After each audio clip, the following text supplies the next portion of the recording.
Alright, motor's still going, and I want to show you where we got to.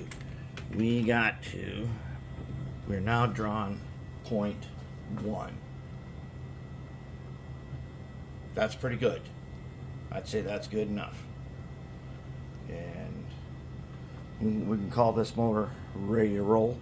Nice and smooth, no troubles. And there he is. And I polished the flywheels with just a little bit of steel wool. Okay, now let's get on to doing the trucks here. Alright, so we're set up to reassemble trucks. And we didn't take gear towers apart because it isn't necessary on these. These gears, I blew on this with the air compressor and the gears turn awesome now that it's clean. It's got all of that crappy oil out of there. All we got to do is grease them. We're going to use the Zepp Ready Lube, red lithium, which is the only thing we ever use on gears. And if you are new, the reason we use red lithium is, one, it's totally inert. Two, it does not spread. You put this on here and it'll spread to other gears, but it will not spread throughout the whole thing. Like Teflon lube, no go. That stuff will ultimately spread everywhere, and then it will turn into hard amber, as I'm sure many of you have run into. So we just put a little bit on here, and then we run it around, and once we see the string, we know we're good. Now, since usually we lube these little axles, we're just gonna get a little bit towards the axle, and it'll be good. It'll be good enough. Okay, so very little. You don't need hardly. You just need tiny little bits of this.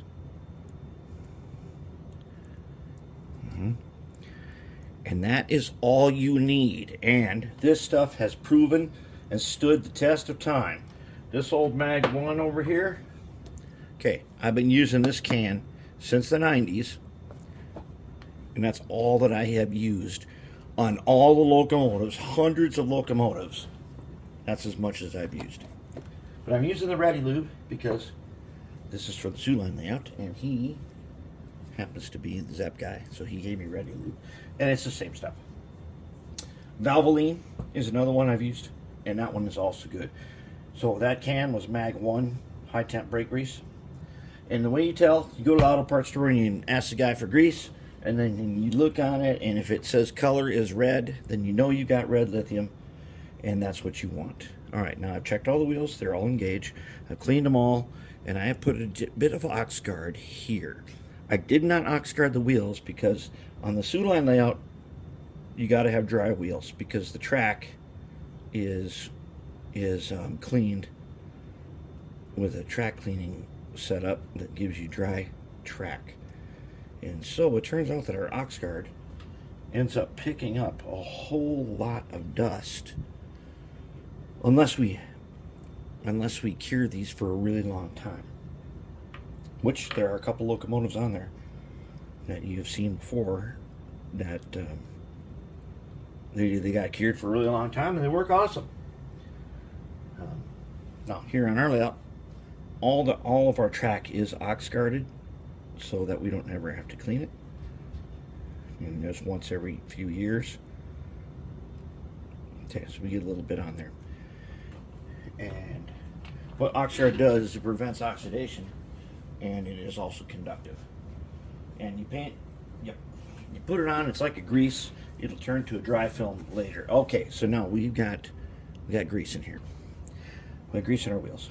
Okay, this is the rear truck. I'm just gonna put this on here. Put this guy on here, and let's just roll him a little bit. All right, he's all greased up. He's good to go. Motor is wired back to the board. Now here's where it's going to get tricky. These guys use these hangers. We call them hangers. All right, they're like this, and the hangers go on like this.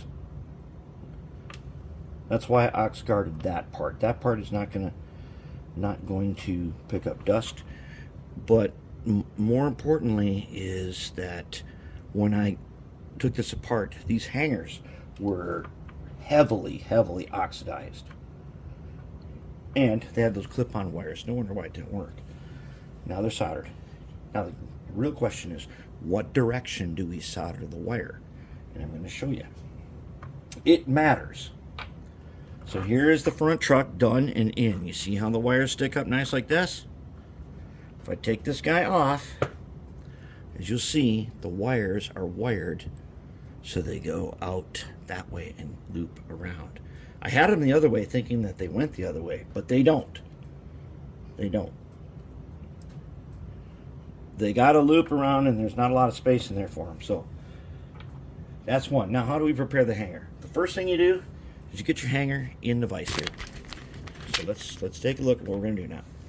Okay, now, nope. Let's look at the hanger there. Okay, I got him in the little vise. I'm going to take a file. I'm going to take this diamond shaped file. He'll be good enough. This is where I'm going to solder to right there. And I want to take this file and I want to get that nice and flat. Not all the way flat. I just want to get it to really clean metal. Then I'm going to take my rosin paste. Don't need acid for this one because it's made out of phosphor bronze. And then we're going to take some solder and we're going to tin this spot.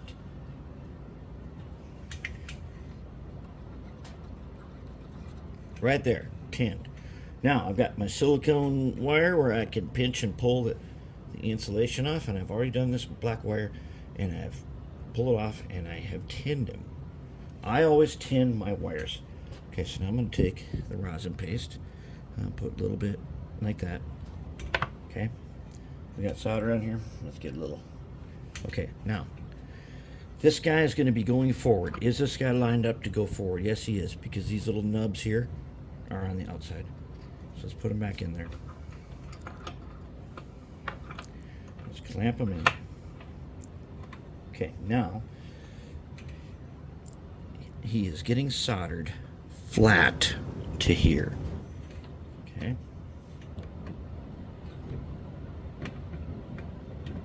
He's getting soldered flat on top, right to there.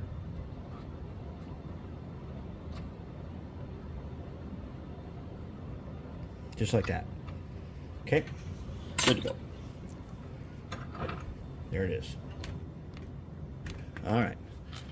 Now, we don't need this guy. Let's go ahead now.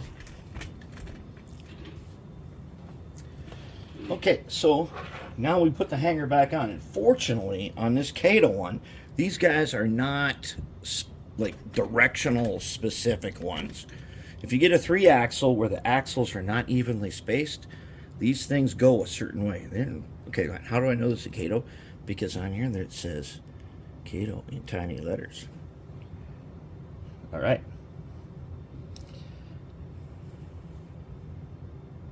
There he is. Okay. That's how he goes. Wires running to the front. They're going to come up and they're going to curl around to the rear again. So what we have to do now is we have to, in order to do this, this is the one that's missing two. It's missing two of those tabs right there. See, there's not one there. I don't know what we're going to do about that because this slippery plastic, you can't glue to it. That just doesn't work. Okay, so we're going to put a side frame on it. They fit in these sockets. Okay, they go in like that.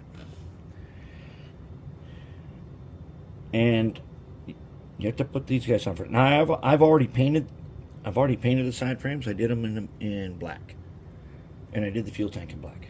Okay, so now underneath here, we've got to put this guy on, and the way he was on before.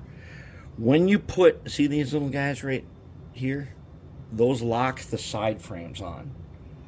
They go down in these slots, and they lock the side frames in place. And these guys generally, well, at least on this one, it doesn't matter which way you put them. You put them whatever way you like to see that writing. Okay? Everybody's locked in. Now, I'm hoping that it doesn't really matter that much. Oops. Okay, there we go. Where's out? Does he move? Oh, yeah. Nice and smooth. Nice and smooth. Now, let's, whoops. Let's get this guy. Let's get this guy loaded with his wires in here. We'll solder them on later. The first thing we're going to do, and we'll mount the motor. The motor is in there, but what I want to do is I want to go check it on the 15-inch radius. I want to see how tight these trucks are. If they're too tight, we're going to make some adjustments to this frame. If they're good to go, then we don't have to. And some of you guys wonder what's the point of doing 15-inch radius?